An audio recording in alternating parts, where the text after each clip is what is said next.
이곳에 나와 예배자로 모인 우리 성도들 가운데 왕으로 임하여 주셔서 다스려 주시고 새롭게 하시고 하나님의 나라의 백성다운 복된 삶을 살아가도록 이 시간 은혜를 내려 주시옵소서. 예수님의 이름으로 기도하옵나이다. 아멘. 오늘 주신 하나님 말씀은 구약성경 창세기 50장 14절에서 21절 말씀 제가 공독해 드리겠습니다. 창세기 50장 14절에서 21절 말씀입니다. 요셉이 아버지를 장사한 후에 자기 형제와 보상꾼과 함께 애굽으로 돌아왔더라. 요셉의 형제들이 그들의 아버지가 죽었음을 보고 말하되 요셉이 혹시 우리를 미워하여 우리가 그에게 행한 모든 악을 다 갚지는 아니할까 하고 요셉에게 말을 전하여 이르되 당신의 아버지가 돌아가시기 전에 명령하여 이르시기를 너희는 이같이 요셉에게 이르라. 내 형들이 내게 악을 행하였을지라도 이제 바라건대 그들의 허물과 죄를 용서하라 하셨나니 당신의 아버지의 하나님의 종들이 우리 죄를 이제 용서하소서 하니 요셉이 그들이 그에게 하는 말을 들을 때에 울었더라. 그의 형들이 또 친히 와서 요셉의 앞에 엎드려 이르되 우리는 당신의 종들이니이다. 요셉이 그들에게 이르되 두려워하지 마소서. 내가 하나님을 대신하리이까. 당신들은 나를 애하려 하였으나 하나님은 그것을 선으로 바꾸사 오늘과 같이 많은 백성의 생명을 구원하게 하시려 하셨나니 당신들은 두려워하지 마소서. 내가 당신들과 당신들의 자녀를 기울이리다 하고 그들을 간곡한 말로 위로하였더라. 아멘.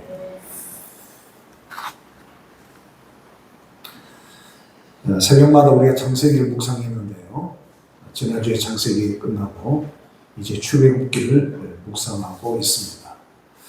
창세기를 마무리 짓는 인물이 바로 오늘 등장하는 요셉이죠. 요셉은 창세기 37장에 꿈의 사람으로 등장하고 39장에 보면 형통의 사람 요셉을 보게 됩니다.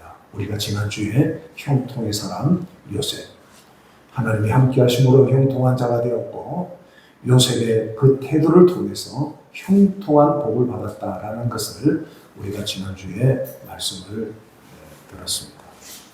오늘은 창세기 50장을 마무리하는 요셉의 용서의 사랑, 요셉의 용서를 통해서 창세기가 50장까지 있는데 50장을 창세기를 마무리하는 그러한 모습을 보게 됩니다. 인생을 용서로 마무리할 수 있다는 것은 참으로 참 훌륭한 것입니다. 많은 사람들이 물질이나 세상에 여러 가지 필요에 의해서 고통받고 사는 게 아니라 사람들의 마음속에 쌓여있는 이 미움과 분노의 감정 때문에 많은 사람들이 고통스럽게 살아가고 있다는 것입니다. 그래서 우리 마음속에 쌓여있는 이 미움과 분노의 문제를 용서로 바꿀 수만 있다면 우리 마음이 무거운지 인생의 고통들이 대략 70% 이상은 감소될 수 있다고 합니다. 그만큼 많은 사람이 용서의 문제로 괴롭고 고통스럽게 살아가고 있다는 사실이죠. 여러분들은 어떤지 모르겠습니다. 참으로 용서가 쉽지 않다는 것은 현실이고 사실입니다. 그러나 용서하지 않고 살아가는 사람들은 인생의 많은 고통을 그만큼 힘겹게 안고 살아가야 한다는 것이죠. 우리가 용서하지 못하고 살아갈 때 나에게 어떤 일이 일어나는가? 첫째, 감정적으로 주변에 있는 사람들에게까지 피해를 주게 됩니다. 용서를 받거나 용서하지 못하는 내적 상처가 오래되면 쓴뿌리가 됩니다. 쓴뿌리가 있는 사람들은 감정적으로 자신뿐 아니라 주변 사람들까지 고통을 주게 됩니다. 억압된 분노가 늘 저장되어 있어 그 분노를 가까운 사람들, 편한 사람들, 만만한 사람들에게 표출을 시키게 되는 겁니다. 예를 들면 부모에게 부당한 대우를 받았던 자녀들은 그것을 부모에게 다시 갚지를 못하니까 그 분노를 자기 배우자나 자기보다 연약한 만만한 사람들에게 분출시키는 겁니다. 군대에서 부당한 대우를 고참들에게 받은 병사들은 자기 하급자들에게 복수를 하게 됩니다. 복수심은 억울함이 해결되지 않았을 때 생겨지는 마음이기 때문입니다. 평소에 유난히 정죄하는 사람들, 남을 판단하고 남을 지적하고 남에 대해서 아주 분노하는 이런 사람들, 다가가기만 하면 참 편하지 못한 사람들, 늘 주변을 긴장시키는 사람들, 도대체 이 사람들은 왜 그런 반응을 나타내는 것일까? 그들 역시 그 내면에 용서의 문제가 해결되지 않고 살고 있기 때문인 것입니다. 용서를 받지 못하고 용서를 하지 못하는 내면의 그 감정이 계속 억압된 기조로 쌓여 있으니까 그런 것들이 감정적으로 표출이 되고 행동으로 나오는 거죠. 우리가 용서하지 못하고 살아갈 때 둘째가 어떤 일이 벌어지느냐? 평소 말이나 언어가 거칠어진다는 거예요. 언어가 거친 사람들은 여러분 볼 거 없습니다. 그 마음 안에 분노가 가득하기 때문입니다.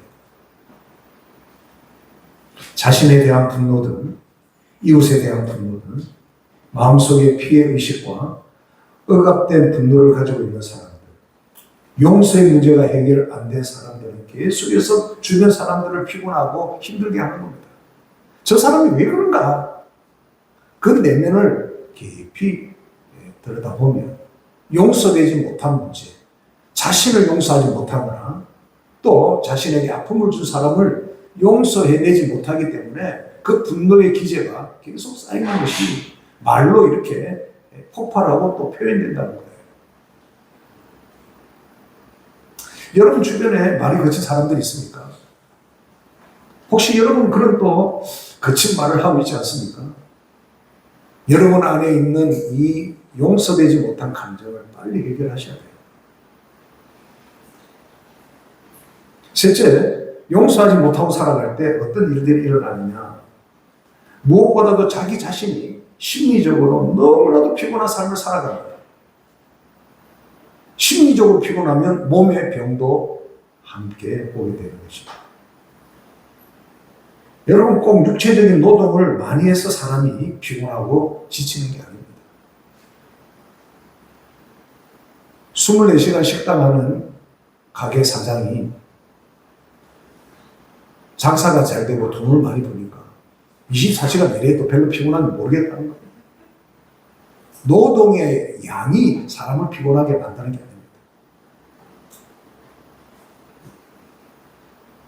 육체적인 노동을 안 해도 정신적으로 용서를 경험하지 못한 사람들은 너무너무 인생을 피곤하게 살아가고 있는 것이죠.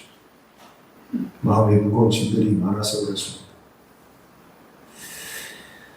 세상의 무거운 짐은 마음의 억울한 감정이 누적되면 나타나게 됩니다. 사람이 등에 아무것도 진 것이 없어도 마음의 죄책감, 억울함, 분노 이런 것들이 쌓여 있으면 인생살이가 너무너무 힘들어지는 거예요. 자, 그러면 이런 것들을 어떻게 해결할 수 있습니까? 네? 이런 문제를 어떻게 해서 해결할 수 있습니까? 한마디로 용서하면 되는 거예요. 복잡하고 어려운 게 아닙니다. 나에게 아픔을 준 사람을 내가 빨리 용서를 하든지 내 자신을 스스로 용서를 하든지 용서로 풀어가면 되는데 용서하지 못하는 사람은 이런 고통 속에서 늘 살아가고 있다는 거예요. 감정적으로 주변에 있는 사람들에게 피해를 주고 평소에 말도 언어도 거칠고 셋째 무엇보다도 자기 자신이 심리적으로 너무나도 피곤하다. 제가 볼 때는 그렇게 피곤하지 않는 분인데 너무 피곤하다는 거예요. 왜? 사람 때문에 피곤하다는 겁니다. 제가 앞서 말씀드렸지만 마음속에 쌓여있는 미움과 분노를 용서로 바꿀 수 있다면 우리 마음의 무거운 짐, 인생의 고통들 약 70% 이상 감소될 수 있다는 사실입니다. 그래서 오늘은 용서의 사람 요셉, 형통한 것도 좋지만 용서하는 것이 여러분 위대한 것입니다. 용서의 사람 요셉을 통해 하나님의 음성을 듣고자 하는 것입니다. 첫 번째, 우리는 가장 가까운 사람들에게 쉽게 상처를 받습니다. 가까이 있는 사람을 귀하게 여기고 존중히 여기고 사랑해야 하는데 인생을 살다 보면 이상하게 그게 잘 안 됩니다. 나를 가장 잘 아는 사람이 나를 가장 힘들게 하고 마음을 아프게 할 때가 많습니다. 오늘 성경에 나오는 요셉의 형제들도 그런 경우입니다. 창세기 37장 28절에 보시면 그때 미디안 사람 상인들이 지나가고 있는지라 형들이 요셉을 구덩이에서 끌어올리고 은 20에 그를 이스마엘 사람에게 팔면 그 상인들이 요셉을 데리고 애굽으로 갔더라 그랬습니다. 여러분 사진에 보면 잘 그림이 이렇게 묘사되어 있습니다. 사실은 요셉을 구덩이에 던져서 형들이 죽이려고 했지만 유다가 등장을 하면서 그러면 안 된다. 그러면 늙으신 우리 아버지 얼마나 고통스러워 괴로워하겠는가. 마침 노예 상인들이 지나가니까 동생을 구덩이에서 끌어올려서 저 상인에게 판 것이 맞지 않겠냐. 그래서 미디안 상인에게 동생 요셉을 노예 상인들에게 팔아 넘기게 되는 것입니다. 사실 이날로 17세, 18세 요셉은 죽은 인생과 마찬가지입니다.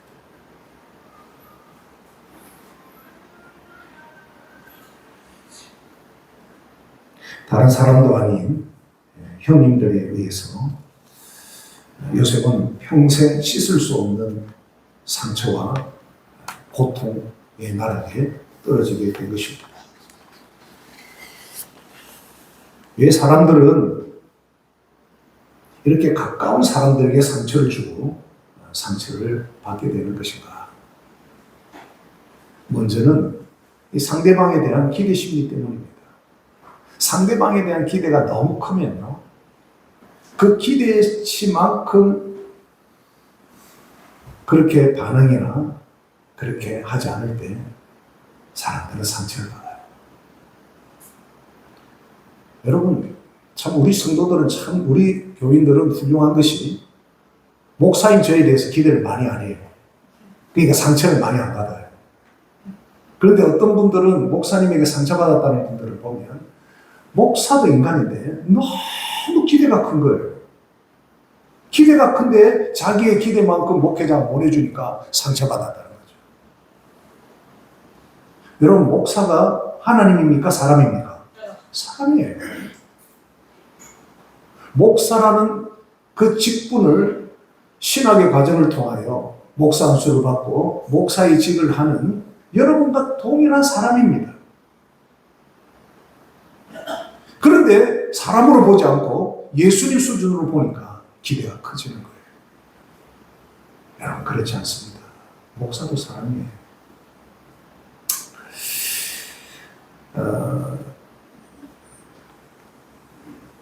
이 상대방에 대한 이 기대 심리 때문에 많은 분들이 상처와 또 오해와 아픔을 겪는 경우가 많은데요. 사실 기대가 없는 것도 여러분 문제지만 정도 이상의 기대를 하고 있다면 그 사람에 대해서 여러분 반드시 상처를 받게 됩니다. 인간은 긍휼히 여겨야 될 대상이고, 인간은 불완전한 존재고, 인간은 항상 실수할 수 있는 존재입니다.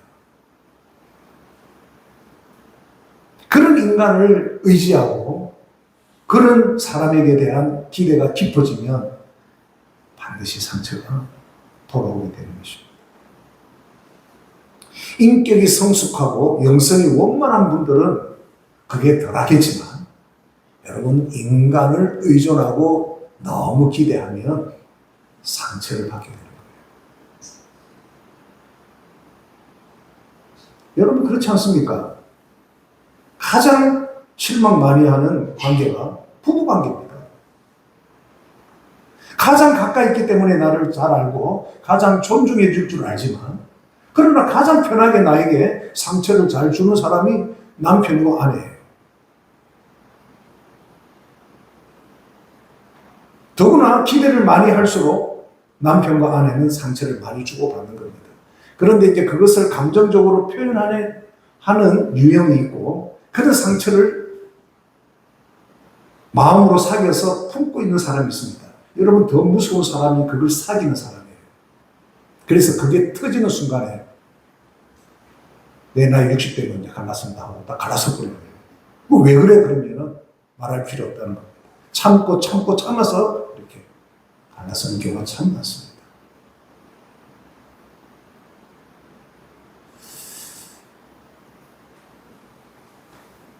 여러분, 사람은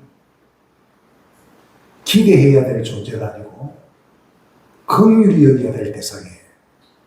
참 불쌍하구나. 참 용서가 필요한 사람이지. 맞아. 나도 그런데 잘 변해. 그러면 내가 어떻게 저 사람을 참 도와줄까? 이런 마음을 가져야 되지.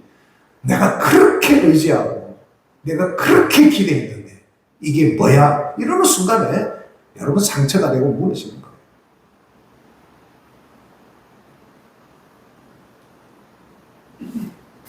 오늘 우리 해운대 집회에 강사로 오시는 이찬수 목사님, 조금 전에 제가 짧은 영상을 하나 봤습니다. 왜 사람들이 상처받았나? 오늘 제가 말하는 그 말을 그대로 오늘 하는 거예요.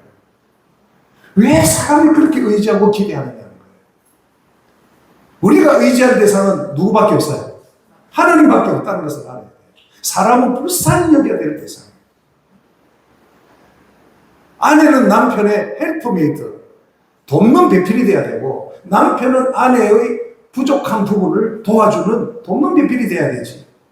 나의 모든 것을 책임져주고 다 해줄 사람처럼 기대하면 상처를 받게 되는 거예요. 여러분, 교회에서 성도들의 관계도 마찬가지예요. 가족들의 관계도 마찬가지예요. 로마서 3장 4절에 사람은 다 거짓되되 오직 하나님은 참되시다라고 했습니다. 인간은 누구든지 실수할 수 있고 오류를 범할 수 있는 불완전한 존재입니다. 저도 전도서 신학을 하고 또 목회를 배우기 위해서 전도서 과정을 쭉 해오다가 참 성자 같은 목사님이 계신다 그래서 그런 교회만, 제가 큰 교회, 두 교회 제가 전도사로 부목사로 있었습니다. 주변에서 다 성자라고 부를 정도의 분들이에요. 그런데 가까이 보니까 성자 아니에요.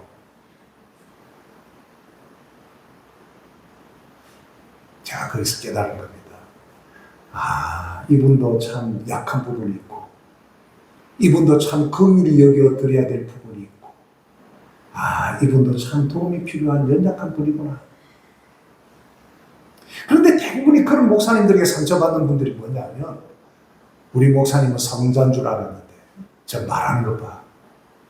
아, 사는 것 봐. 이제 거기서 상처를 받더라고요. 그런 게 잘못됐다는 거예요. 참, 목사든 사모든 성도들 앞에 공적으로 서는 게 쉽지가 않습니다. 넥타이 하나 매는 것도, 옷을 한번 입는 것도 다 주목의 대상이 되고, 어떻게 저런 옷을 입었어? 어떻게 저런 복장이야? 다 평가를 받는 자리입니다. 아니, 목사님도 덥고 사모님도 더우니까 저렇게 입을 수 있는 거야 하고 봐야 되는데, 우리 성도들은 다 그렇게 봐주니까 저희들은 참 고마운 거죠. 그렇지 못한 삐뚤어진 분들이 많다는 겁니다.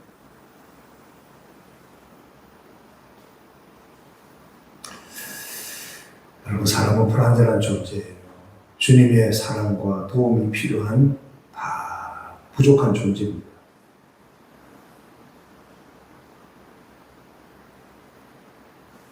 사람에 대한 기대가 크면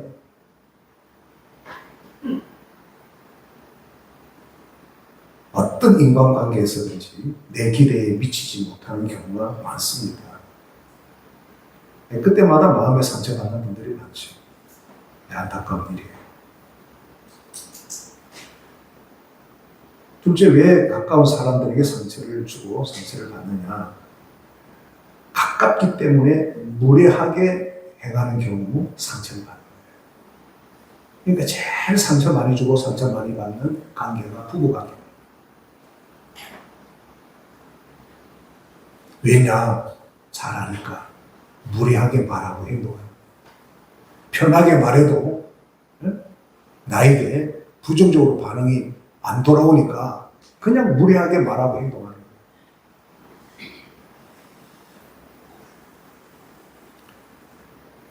친한 것하고 무례한 것은 여러분 다릅니다. 참, 목사님 저에게도 무례하게 하는 분들이 있습니다. 왜 저러는가 하고 보면, 아, 나를 편하게 생각하구나. 그러면 저는 상처가 안 돼요. 성도는 가까울수록 서로 예의와 존중을 할 줄 알아야 되는 겁니다.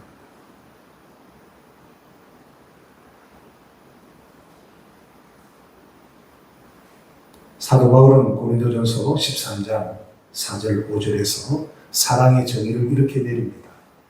사랑이 뭐냐? 사랑의 색깔 핑크빛처럼 핑크빛이 아니다. 사랑은 무엇이냐? 사랑은 오래 참는 것이다. 누가 참아줄 수 있습니까? 사람에 대하여 기대하지 않고 사람을 주님의 마음으로 긍휼히 여기는 마음을 가지고 있는 사람이 오래 그 사람을 참아줄 수 있는 거예요.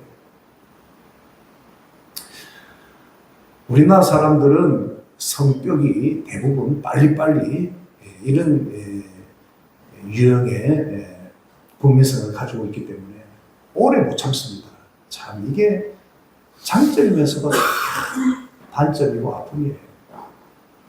그러나 주님의 마음을 가지면 사람에 대해서 오래 참을 수 있는 겁니다. 하나님이 우리에 대해서 오래 참으시는 거죠. 사랑을 오래 참는 거예요.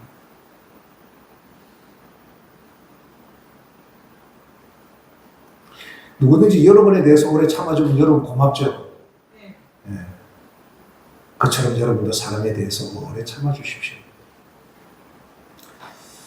사랑은 온유하며 시기하지 아니하며 사랑은 자랑하지 아니하며 사랑은 교만하지 아니하며 5절에 사랑은 무례히 행하지 아니하며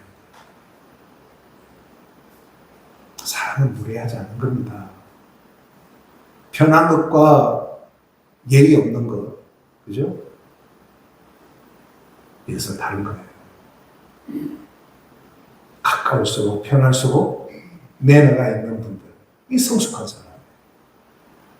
아, 편하니까 내가 좀 더 예의를 지켜야 되겠다. 이 마음 가지면 상처 주고 상처받는 일이 없다 이거예요. 여러분, 부부관계도 마찬가지입니다. 편하기 때문에 그냥 말 툭툭 해버리는 거예요. 교회에서도 좀 친해지고 친숙해지면 말을 쉽게 툭툭 내뱉습니다. 그러면 아, 친하니까 이러는가 보다 하고 받는 사람도 있지만 어떤 사람은 이 사람 이게 나를 어떻게 보고 이런 말을 해. 그래갖고 상처받고 나중에 쌓여서 문제를 일으키고 교회 떠나는 경우가 있다 이거예요. 그런데 그렇게 말을 하는 당사자는 모르는 겁니다. 참 목회를 하면서 이런 안타까운 일들이 있어요.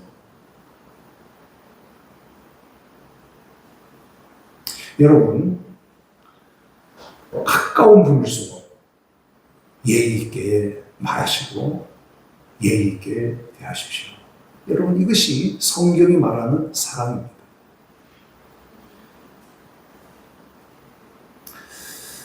또 사랑은 자기 유익을 구하지 아니하며 성내지 아니하며 악한 것을 생각지 아니한다 라고 말씀합니다. 톨스토이가 쓴 세 가지 질문이라는 책에서 세상에서 가장 소중한 사람은 누구인가? 라는 질문에 답이 지금 내 곁에 있는 사람이라고 했습니다. 우리는 아프리카 사람들 보면서 아이고 저 만났다. 아이고 좀 도와줘야 되겠다. 멀리 있는 사람에 대해서는 긍휼히 여기고 사랑의 마음을 가지면서 정작 가까이 있는 내 가족, 내 남편, 아내에 대해서는 어떻게 대하고 있는가? 우리가 한번 돌아볼 필요가 있습니다. 저도 집사람에게 말로 실수할 때가 많아요. 편하니까. 그럴 때마다 집사람이 오는 반응들이 다른데 나는 편하다고 한 말인데 집사람 반응이 좋지 않을 때는 나를 돌아보는 겁니다. 아, 다음에 이 말을 조심해야 됩니다. 아, 이 말을 해서는 안 되는 거지 하고 저를 돌아보는 거예요. 그러면 상처가 안 되는 겁니다. 또 변화된 나의 모습을 보고 집사람도 상처가 되지 않는 거예요. 여러분, 이 세상에서 가장 소중한 사람은 지금 바로 여러분 곁에 있는 사람이에요.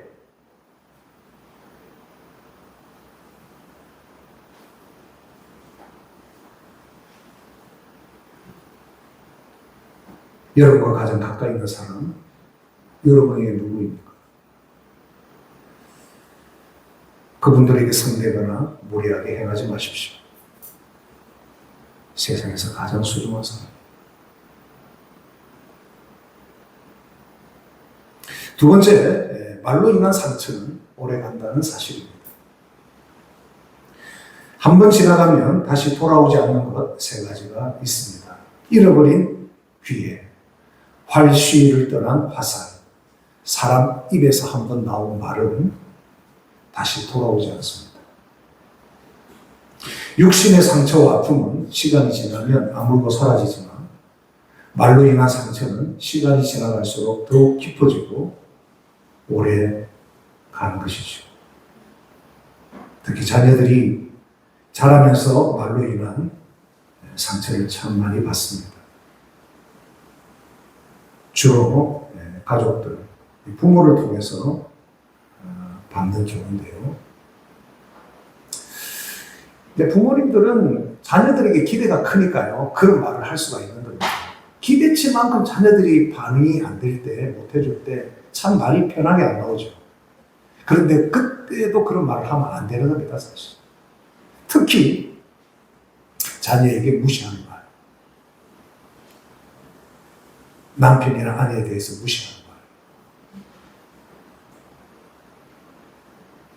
그리고 다른 아이, 다른 사람과 비교하는 말.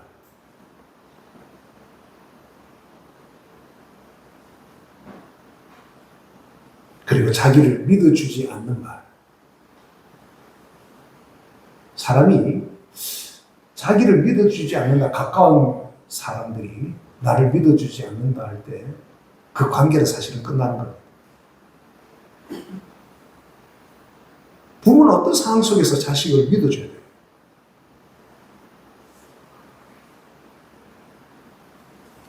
그리고 욕할 때. 여러분 욕하지 않죠? 그리고 부모가 서로 욕하고 갈라질 때 자녀들은 가장 상처를 많이 받는다고 합니다.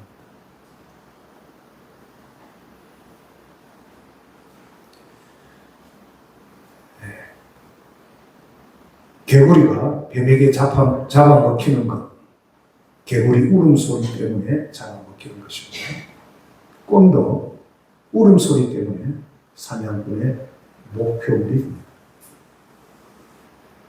물고기는 입으로 낚시바늘에 걸려듭니다. 우리는 우리 입으로 쏟아낸 말이 가까운 사람들에게 상처를 주고 재앙을 부른다는 것을 잊지 말아야 하는 것입니다.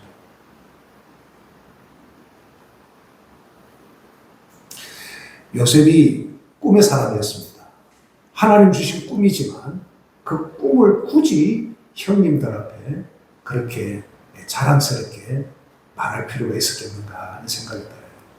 이것 때문에 요셉은 결국 죽다가 살아나고 애굽의 노예로 상인들에게 팔려가게 되죠. 잠언 11장 9절에 악인은 입으로 그의 이웃을 망하게 하여도 의인은 그의 지식으로 말미암아 구원을 얻느니라. 잠언 12장 18절 칼로 찌름같이 함부로 말하는 자가 있거니와 지혜로운 자의 혀는 양양과 같다. 여러분, 우리의 입에서 나오는 말이 상대방의 칼로 찌르는 것 같은 아픔이나 고통을 줘서 되겠습니까? 특히 그리스도인들, 우리 성도들은 그런 말을 하면 안 돼요. 이 말하면 이 사람이 힘들어하고 아플 걸 알면서 일부러 그런 말을 하는 분들이 있다면 그 사람들은 빨리 용서를 구해야 돼요. 그 안에 있는 썩뿌리가 빨리 치료가 돼야 돼요. 어떤 사람이 일부러 상대방의 그런 말을 툭툭 하는 분들이 있어요. 지혜로운 자의 혀는 양약, 좋은 약과 같은 거예요. 관계가 나빠도 말이 좋으면 관계를 회복시키고 치료하는 언어가 있는 겁니다. 이런 말을 쓰는 사람이 지혜로운 사람이라는 거예요.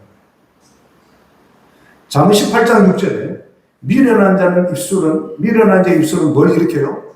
다툼을 일으켜요. 왜 싸움이 일어났느냐? 왜 갈등과 다툼이 일어났느냐? 내 입에서 나온 말을 한번 살피는 것이 중요합니다. 그의 입은 매를 자청하느니라.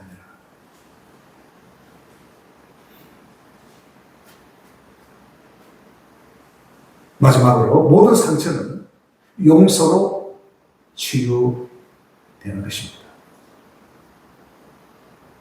지금 여러분의 마음에 쌓여있는 미움과 분노의 쓴뿌리, 마음의 아픔, 무거운 짐, 이러한 고통도 용서로 치유가 가능하다는 사실입니다. 이런 말이 있습니다. 상처가 치유되지 않으면 독이 되고 상처가 치유되면 약이 된다. 이 세상에서 예수님 안에서 치유되지 못할 상처란 없습니다. 예수님께서 우리의 모든 상처와 아픔을 치유하시기 위해 재치기에 맞으셨고 죄 없으신 예수님이 십자가에서 우리의 모든 죄를 다 대신 지셨기 때문입니다. 그리고 죽어주셨기 때문이에요.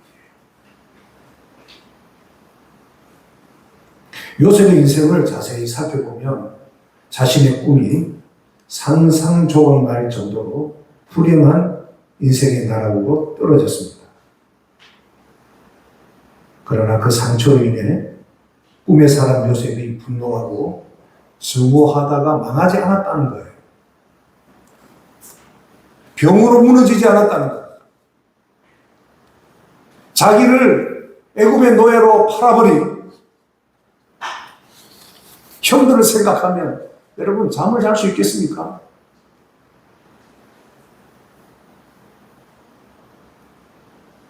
그렇지만 요셉은 보디발의 집에서도 감옥에서도 형들을 원망하고 분노하고 자기 인생이 무너질 정도로 좌절했다는 그런 말씀이 전혀 없습니다. 억울한 상황이었지만 그 상황을 비관하지 않고 오히려 좋은 태도로 모든 상황을 플러스로 만들어갖고 형통의 사람이 된 겁니다. 지난주에 형통의 사람이 되도록 여러분에게 주신 말씀이 바로 그 내용입니다. 분명히 억울해하고 원통하고 미움의 분노가 가득 차서 잠을 못 이룰, 그리고 병으로 무너져야 될 인생이 무너지지 않고 오히려 그 상황을 플러스로 만들어서 요셉은 형통의 사람으로, 오히려 하나님께 복을 받는 사람으로 만들어 갔다는 사실이에요. 참 이것이 놀라운 것입니다.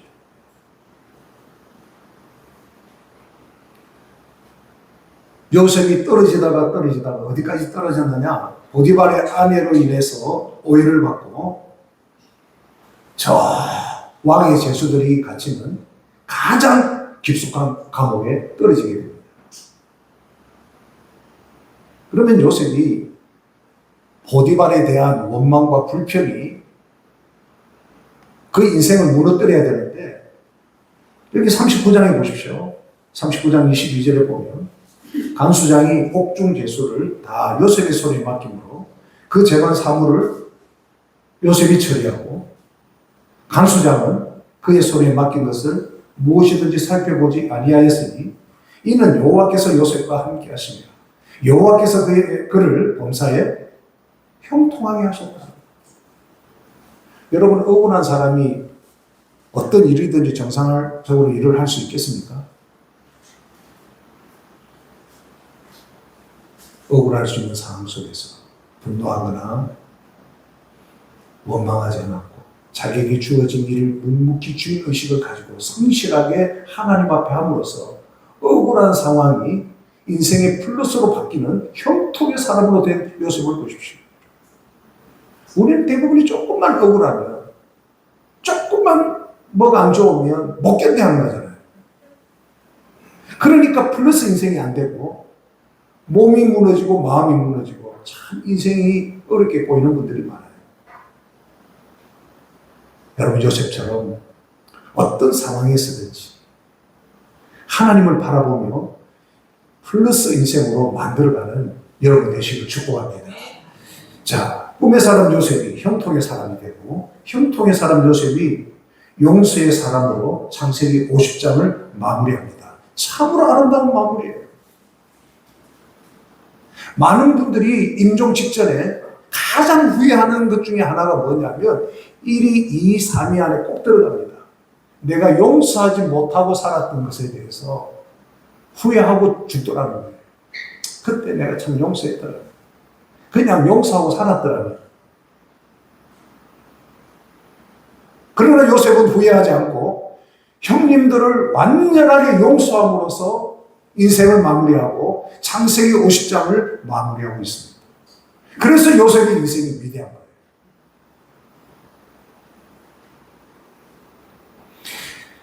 거예요. 요셉이 형들을 완전히 용서했다는 세 가지 표현을 오늘 본문을 통해서 알 수가 있습니다. 18절에 보시면 그의 형들이 또 친히 와서 요셉 앞에 엎드려 이르되 우리는 당신들의 종입니다. 요셉이 그들에게 이르되 두려워하지 마십시오. 내가 하나님을 대신하리니까. 당신들은 나를 헤아려 하였으나 하나님은 그것을 선으로 바꾸사 오늘과 같이 많은 백성의 생명을 구원하게 하시려 하신다. 당신들은 두려워하지 마소서. 내가 당신들과 당신들의 자녀를 기르리이다 하고 그들을 간곡한 말로 위로하였더라. 그랬습니다. 여기 19절에 보면 복수하려는 마음을 가진다면 자신이 하나님을 대신하는 교만한 죄를 범하는 것이기 때문에 형님들, 형님들이 과거에 나에게 행한 악행에 대해서 저는 전혀 생각지 않고 형님들 다 용서했습니다. 그 표현이에요. 내가 어떻게 하나님을 대신할 수 있겠습니까? 둘째 20절에 보면 당신들은 나를 헤아리 하였으나 그랬어요. 당신들은 나에게 고통과 아픔을 주었지만 그 속에 하나님의 주권적인 섭리가 있어서 이미 형님들 다 저는 용서했습니다.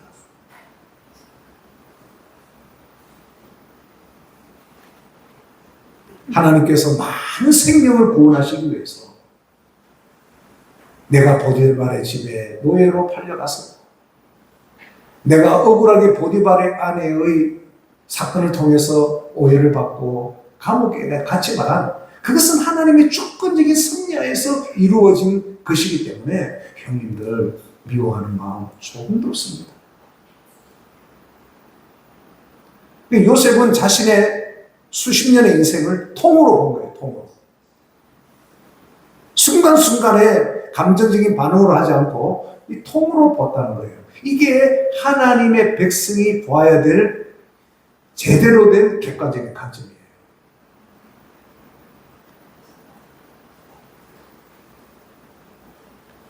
시계 속에 있는 톱니바퀴들은 자세히 보면 제각기 반대 방향으로 움직입니다. 그러나 이 모순 같은 톱니바퀴의 움직임은 큰 바늘과 작은 바늘을 정확하게 움직이기 위해서 가장 효과적으로 기능을 하고 있는 겁니다. 우리 인생도 마찬가지예요. 어려웠던 일, 아팠던 일, 잘 안 풀렸던 일, 외로웠던 일, 오해받았던 일들 하나씩 하나씩 빼어서 볼 것이 아니라 이런 것 전체를 볼 수 있는 안목으로 이것을 보고 판단할 수 있어야 돼요. 그럴 때 비로소 왜 이런 일들이 나에게 일어났는가 이해하게 되고 마음의 상처가 치유되는 은혜를 체험하게 되는 것입니다.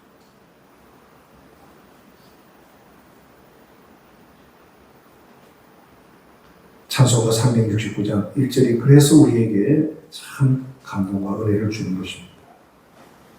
죄짐 맡은 우리 구주 어찌 좋은 친구인지 걱정 근심 무거운 짐 우리 주께 맡기세 주께 고함 없는 고로 복을 받지 못하네 사람들이 어찌하여 아랠 줄을 모를까. 17절에 보면 요셉이 형들의 말을 들을 때 울었다고 했습니다. 왜 울었느냐? 요셉을 의심하는 형들 때문에 요셉이 운 겁니다. 요셉은 이미 형들 다 용서했는데 형들은 요셉의 용서를 믿지 않는 겁니다. 예수님은 지금도 의심하는 성도들 때문에 우십니다. 내가 너의 모든 죄를 십자가에서 다 용서했는데 너는 왜 의심하느냐? 두려워하거나 불안해하지 말라. 내가 너를 용서하였노라. 21절에 보면 요셉은 참된 용서의 증거로 원수가 땄던 그 형님들뿐만 아니라 조카들까지 다 부양을 합니다. 요셉은 애굽에서 약 80년을 총리로서 그 역할이 참 대단했습니다. 파라오의 자리는 아니었지만 파라오 이상의 영향력을 미쳤던 80년 동안 요셉은 그 형뿐만 아니라 그 조카들까지 다 부양을 한 것입니다. 여러분 형편이 좀 나오면 여러분 형제들, 가족들, 조카들 여러분 좀 살피고 부양하고 여러분들 되시길 축복합니다. 여러분 주변에 어려운 분들이 있으면 용서가 아니라 그런 분들에게 따뜻한 손을 내미는 것. 이것이 참된 용서와 축복의 방법이에요.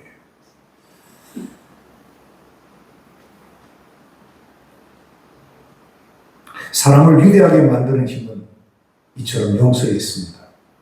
용서는 인간의 모든 상처를 치료하는 최고의 명령입니다. 용서하는 마음은 하나님이 주시는 마음이죠. 제가 어제 그 요셉 사진을 찾아보다가 이 사진이 제일 마음에 감동이 와서 한번 봤습니다. 요셉이 동생 베냐민을 안고 베냐민이 저 우는 모습을 보시면서 형제들이 용서와 화해 가운데 하나 되는 모습. 용서는 인간의 모든 상처를 치료하는 최고의 명령입니다.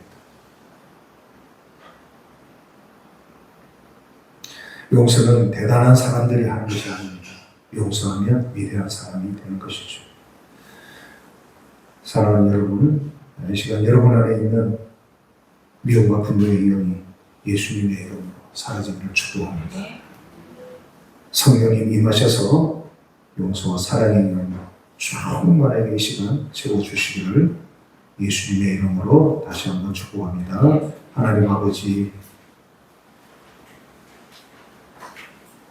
용서하지 못해서 저희들 힘들게 하는 쓴뿌리들 이 시간 예수님의 이름으로 깨끗하게 제거하여 주시옵소서. 성령님 힘있게 임하셔서 용서와 사랑의 영으로 저희 안에 가득 채워 주시옵소서. 우리 주 예수 그리스도 이름으로 기도하옵나이다. 아멘.